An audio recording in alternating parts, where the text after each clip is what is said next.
So I'm Emily Bowman. I'm a UX architect at Team Detroit, and I've never really had to look for a UX job before, because they've all just come to me.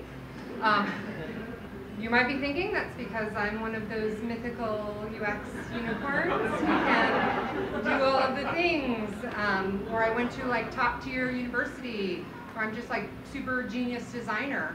But none of those things are really true. Well, except for the university part. Really, the case is I just do these 5 things with some kind of modicum of consistency, and I get kind of recruiters knocking on my door, and so that's kind of how I find all the gigs that I've had. So you can do this too.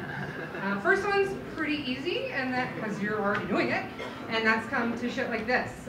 There are a lot of opportunities to get involved in the local UX community. We've got the A2 Happy Hour, the UX Happy Hour that happens here.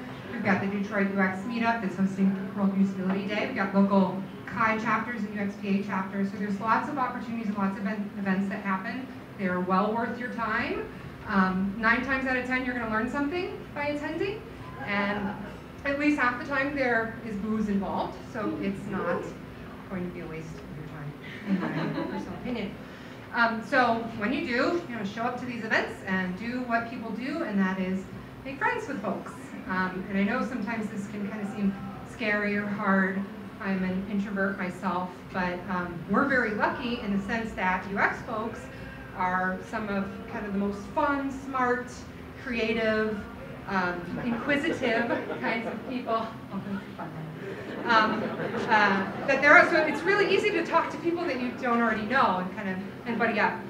But you also want to be on the lookout for other folks like these, which are recruiters that tend to lurk at events like this. They are also generally pretty friendly and outgoing, and they want to help you out, and they want to help you find opportunities. So give them the time of day as well. And this might seem pretty obvious, but you'd be amazed at how many people kind of neglect this. Going to these events and meeting people is one thing, but you also kind of need to take that online as well. I think that LinkedIn is a great tool. It's one of the, maybe potentially the only social network where you actually can see a return on the time investment that you spend engaging with it. So connect with people that you know, give recommendations. I'm a big one on that. I think that's important to recognize awesome people you work with. And kind of build goodwill in your network. It makes you easy to find in case something comes up, right? And whether you want to use LinkedIn for this purpose or not, I don't know that many people do, but it's possible. You also need to have a kick-ass portfolio. And by this, I don't mean that it needs to be like beautifully and delightfully designed or anything like that, but it has to do a really good job of telling the story of you and the work that you've done, which it's not as hard as it seems, because you're really just answering kind of 3 key questions. The first one's like, what did you do, right? What was your project about? What's your product about? What's the methodologies that you used? Second, how did you do it? What was, right? Why did you do it? So why did you do it? What was the strategy around it? What did you know about your users that made you choose that particular path? Or the last one is that, what did you learn about it? So what did you learn about your product? What did you learn about your users? What did you learn about yourself as a professional? That kind of helps tell the story. And the last one is probably the one that takes the most effort, and that's be known for something.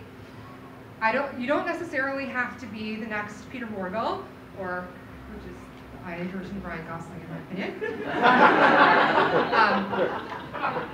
You can be the folks who organize Ignite UX, or the girl who gave the really awesome talk at IA Summit last year, or the best damn sketchnoter in your office. But being really good at something, especially if that something helps other people do their jobs better, is going to keep you top of mind whenever an opportunity comes along, particularly when it's a really good fit for you and your skill set. So I think it's a good investment of your time. So those 5 things, do them moderately consistently, and you'll get kind of steady stream of emails from recruiters.